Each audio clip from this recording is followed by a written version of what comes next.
പാത്രത്തിൽ വെള്ളമെടുത്തു വെൺകച്ചയുമറയിൽ ചുറ്റി മിശിഹാതൻ ശിഷ്യന്മാരുടെ പാദങ്ങൾ കഴുകി. നമ്മളിന്ന് പെസഹാപ്പത്തിൻ്റെയും പാലിൻ്റെയും റെസിപ്പിയാണ് ഇടുന്നത്. ഇത് വറുത്ത 1 കിലോ അരിപ്പൊടിയാണ്. പിന്നെ നമുക്ക് വേണ്ടത് ഒരു വലിയ തേങ്ങയുടെ പീര. അത് നമുക്കൊരു മിക്സിയുടെ ജാറിലേക്ക് ഇട്ട് നന്നായിട്ടൊന്ന് അടിച്ചെടുക്കണം. തേങ്ങയെല്ലാം മിക്സിയുടെ ജാറിലേക്ക് ഇട്ടിട്ടുണ്ട്. ഇത് പെട്ടെന്ന് അരഞ്ഞ് കിട്ടാൻ വേണ്ടി നമുക്ക് നേരത്തെ കാണിച്ച ആ വറുത്ത അരിപ്പൊടിയിൽ നിന്ന് ഒരു തവി അരിപ്പൊടി ഇതിനകത്തേക്ക് ഇട്ട് കൊടുക്കാം. ഇതെന്തിനാണെന്ന് വെച്ചാൽ ഇത് പെട്ടെന്ന് ഈ തേങ്ങ നന്നായിട്ട് അരഞ്ഞ് കിട്ടും. നമുക്കിതൊന്ന് അരച്ചെടുക്കാം. ഇത് നമ്മൾ സാധാരണ അപ്പം ഉണ്ടാക്കുന്ന പോലെ നമ്മൾ പുളിപ്പിക്കത്തില്ല. ഇത് അരച്ച് ഉണ്ടാക്കി പെട്ടെന്ന് തന്നെ അപ്പം ഉണ്ടാക്കുകയാണ് ചെയ്യുന്നത്. തേങ്ങ നന്നായിട്ട് അരച്ചെടുത്തിട്ടുണ്ട്. ഇത് നമ്മൾ ഈ വറുത്ത അരിപ്പൊടിയിലേക്ക് ഒഴിച്ച് നന്നായിട്ട് കുഴച്ചെടുക്കാം.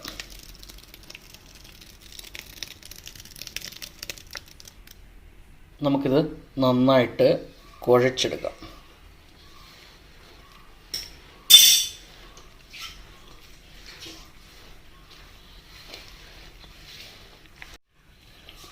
ഈ പെസഹാപ്പത്തിൻ്റെ റെസിപ്പി ഒരുപാട് തരത്തിലുണ്ട്.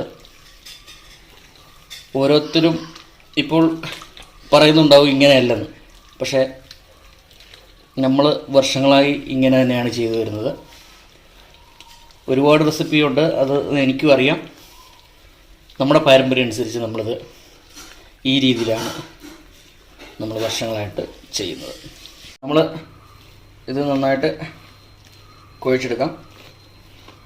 അതിനോടൊപ്പം ഞാനിവിടെ 1 കപ്പ് പഞ്ചസാര ചേർക്കുന്നുണ്ട്. നമ്മളത് പാല് കൂട്ടിയാണ് ഇത് ഉപയോഗിക്കുന്നത്. അതുകൊണ്ട് മധുരം അധികം ചേർക്കണമെന്നില്ല.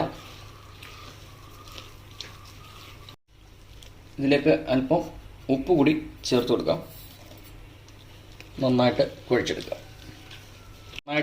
കുഴച്ചെടുത്തിട്ടുണ്ട്. ഏകദേശം നമ്മുടെ മാവ് കയ്യിൽ നിന്ന് വിട്ടാൽ ഇങ്ങനെ ഊർന്ന് വീഴത്തക്ക രീതിയിലാണ്. ഇതാണ് ഇതിൻ്റെ പരുവം. നമുക്കിത് അപ്പം ഉണ്ടാക്കിയെടുക്കാം. നമുക്ക് അപ്പത്തിൻ്റെ മാവിലേക്ക് അപ്പം ഉണ്ടാക്കുന്നതിന് മുമ്പ് നമുക്ക് ഏലക്കായും പഞ്ചസാരയും കൂടെ പൊടിച്ചതാണ്. ഇതും കൂടെ ചേർത്തൊന്ന് മിക്സ് ചെയ്ത് കൊടുക്കാം. ഇങ്ങനെ പൊടിക്കുമ്പോൾ ഏലക്ക നന്നായിട്ട് പൊടിഞ്ഞ് കിട്ടും. ഇതെല്ലാം കൂടെ നന്നായിട്ടൊന്ന് മിക്സ് ചെയ്യാം.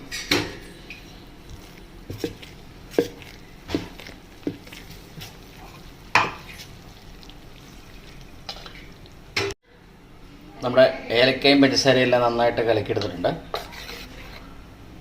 മാവ് ഈ ഒരു പരുവത്തിൽ വന്നാൽ മതി. ഞാൻ ഇച്ചിരി വെള്ളം ഒഴിച്ചൊന്ന് ലൂസാക്കി എടുത്തിട്ടുണ്ട്. നമുക്കിനി അപ്പം ഉണ്ടാക്കാം. നമ്മൾ പെസഹാപ്പം പുഴുങ്ങിയെടുക്കാൻ വേണ്ടി നമ്മൾ ഇഡലി ചെമ്പിൽ വെള്ളം തിളപ്പിച്ചിട്ടുണ്ട്. ഇതിലേക്ക് ഇതേപോലത്തെ ഒരു പാത്രം നെയ്യൊക്കെ തടവി എടുത്തിട്ടുണ്ട്. അത് ഇതിനകത്തേക്ക് വെച്ചുകൊടുക്കും. നമുക്ക് നമ്മുടെ മാവ് ഒരു തവി കൊണ്ട് കോരി നമുക്ക് ഈ വച്ചിരിക്കുന്ന പാത്രത്തിനകത്തേക്ക് ഒഴിച്ചു കൊടുക്കാം. നമ്മുടെ മാവ് പാത്രത്തിൻ്റെ പകുതിയോളം ഒഴിച്ചു കൊടുത്തിട്ടുണ്ട്. ഇതിലേക്ക് നമ്മൾ ഓശാന ഞായറാഴ്ച പള്ളിയിൽ നിന്നും വെഞ്ചരിച്ച് കൊണ്ടുവന്ന കുരുത്തോല അത് വെച്ചു കൊടുക്കാം.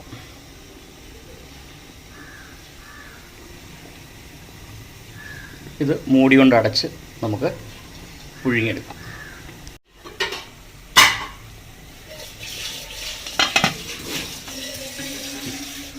ഒരു 10-15 മിനിറ്റ് നമുക്ക് പുഴുങ്ങിയെടുക്കാം. നമ്മുടെ അപ്പം എന്തായാലും നോക്കാം. ഈ മൂടിയും തുറക്കാം. നമ്മുടെ പെസഹാപ്പൊക്കെ നല്ല അടിപൊളിയായിട്ട് കിട്ടിയിട്ടുണ്ട്. നമുക്കിത് ഇറക്കാം. നമ്മുടെ പെസഹാപ്പം കുരിശപ്പം, ഇൻട്രിയപ്പം എന്നൊക്കെ പറയും. നല്ല അടിപൊളിയായിട്ട് കിട്ടിയിട്ടുണ്ട്. നമുക്കിനി പാല് കാച്ചാൻ തുടങ്ങാം. നമ്മൾ പെസഹപ്പാൽ തയ്യാറാക്കാൻ പോവുകയാണ്.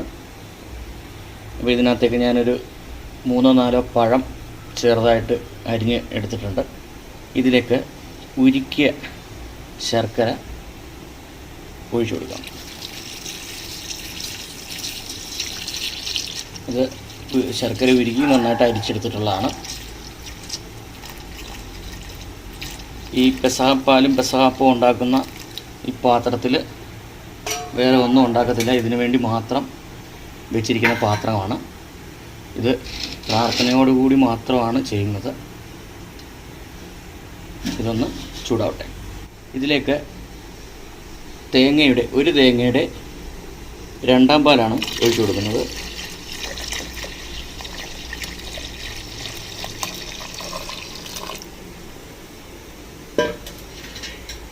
ഇതൊന്ന് തിളച്ച് വരട്ടെ. ഇതെല്ലാം കൂടെ നന്നായിട്ടൊന്ന് ഇളക്കി കൊടുക്കാം. നമ്മുടെ 2ാം പാലൊക്കെ ഒന്ന് ചൂടായി വന്നിട്ടുണ്ട്. ഇതിലേക്ക് നമുക്ക് 1ാം പാൽ അല്ലെങ്കിൽ തലപ്പാൽ ഒഴിച്ചു കൊടുക്കാം.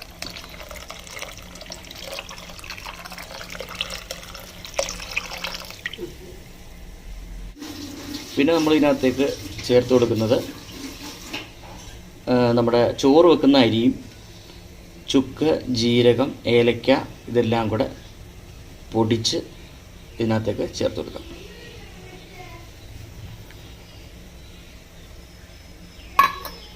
നന്നായിട്ടൊന്ന് മിക്സ് ചെയ്ത് കൊടുക്കാം. ഇതാണ് ഇതിൻ്റെ ടേസ്റ്റ്.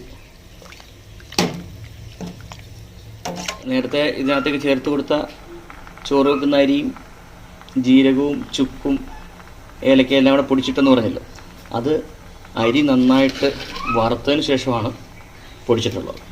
നമുക്കിതിനകത്ത് മധുരമൊക്കെ ഒന്ന് ബാലൻസ് ചെയ്യാൻ വേണ്ടി നമുക്ക് കുറച്ച് ഉപ്പിട്ട് കൊടുക്കാം. നന്നായിട്ടൊന്ന് കലക്കിയെടുക്കും. നമ്മുടെ പെസഹപ്പാലെല്ലാം നന്നായിട്ട് തിളച്ചിട്ടുണ്ട്. നമുക്കിത് ഇറക്കാം. എന്നിട്ട് ഇതിനേക്ക് നമുക്ക് അണ്ടിപ്പരിപ്പും മുന്തിരിങ്ങയും താളിച്ചൊഴിക്കാം. അത് കഴിഞ്ഞിട്ട് ഇതിനകത്തേക്ക് ഒരു കുരുത്തോറ് കൊണ്ടുള്ള കുരിശ് ഇട്ട് വാങ്ങി വയ്ക്കാം. നമ്മൾ അണ്ടിപ്പരിപ്പും മുന്തിരിങ്ങയെല്ലാം താളിച്ചിട്ടുണ്ട്. ഇത് നമ്മൾ നമ്മുടെ പെസഹപ്പാലിലേക്ക്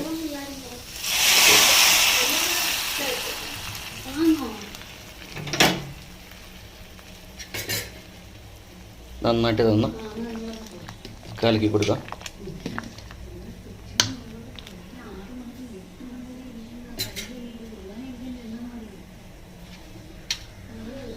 ഇതിനകത്തേക്ക് നമ്മുടെ വെഞ്ചരിച്ച കുരുത്തോല ഇട്ട് കൊടുക്കാം.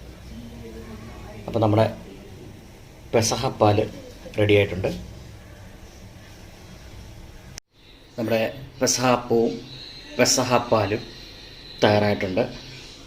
നമ്മളിത് പള്ളിയിലൊക്കെ പോയിട്ട് വന്നിട്ടാണ് ഇത് മുറിച്ച്, കുടുംബത്തിലെ മൂത്ത വ്യക്തിയാണിത് മുറിച്ച് എല്ലാവർക്കും കൊടുക്കുന്നത്. എല്ലാവരും ഇതൊന്ന് ട്രൈ ചെയ്ത് നോക്കണം. ഇന്നത്തെ വീഡിയോ നിങ്ങൾക്ക് ഇഷ്ടമായി എന്ന് വിശ്വസിക്കുന്നു. നിങ്ങളെല്ലാവരും ഇതൊന്ന് ട്രൈ ചെയ്ത് നോക്കിയതിന് ശേഷം നിങ്ങളുടെ അഭിപ്രായങ്ങളും നിർദ്ദേശങ്ങളും താഴെ ഒന്ന് എഴുതി അറിയിക്കുക. ഞങ്ങളുടെ ഫേസ്ബുക്ക് പേജും ഇൻസ്റ്റഗ്രാം അക്കൗണ്ടും ഒന്ന് ഫോളോ ചെയ്യുക. നമ്മുടെ ചാനൽ ഇഷ്ടപ്പെടുകയാണെങ്കിൽ ഒന്ന് സബ്സ്ക്രൈബ് ചെയ്യുക, ഷെയർ ചെയ്യുക, ലൈക്ക് ചെയ്യുക. സൂപ്പർ ഒരു വീഡിയോയുമായിട്ട് തിരിച്ചു വരാം. നന്ദി.